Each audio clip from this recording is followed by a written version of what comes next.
আজকে রান্না করছি মুরগির সাদা মাংস। সাদা করে মুরগির মাংস রান্না করতেছি। এখন দিব তেল,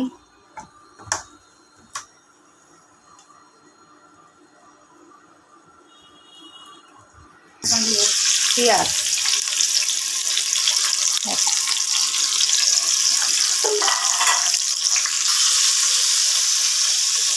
পেঁয়াজটা একটু লাল করে নিচ্ছি, লবণ দিচ্ছি, এই যে গোটা মশলা দিছি, এলাচি, দারচিনি, তারপরে তেজপাতা, আর দিলাম মশলাটা পুড়ে যাচ্ছে টাইম দিতে ধনিয়া মশলা আর একটু বলবি না। এখন মাংসগুলি দিয়ে দিলাম,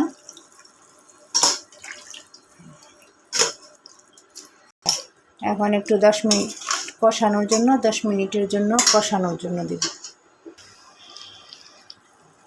আচ্ছা, এখন কষানোর জন্য 10 মিনিট কষাইতেছি, একটু ঢেকে দিচ্ছি, ঢাকনা দিয়ে ঢেকে 10 মিনিট পরে আবার ফিরে আসবো। ঢাকনা খুলে একটু কষাচ্ছি, আর একটু আদা দিয়ে দিচ্ছি,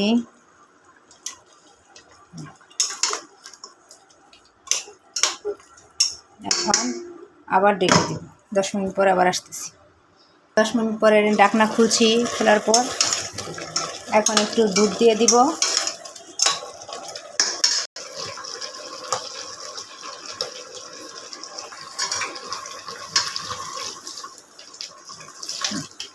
দুধ দিয়ে দিলাম। এখন আবার 5 মিনিট, মাংস সিদ্ধ হয়ে গেছে, আর 5 মিনিট আর একটু বলক আসলে, পরে তেলটা উঠলে একটু ঘি দিয়ে নামিয়ে ফেলবো। এখন খুললাম,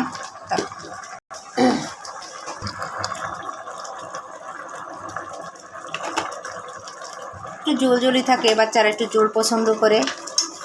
এখন হয়ে গেল আমার মুরগি, সাদা মুরগি, কোরমা স্টাইলের সাদা মুরগি।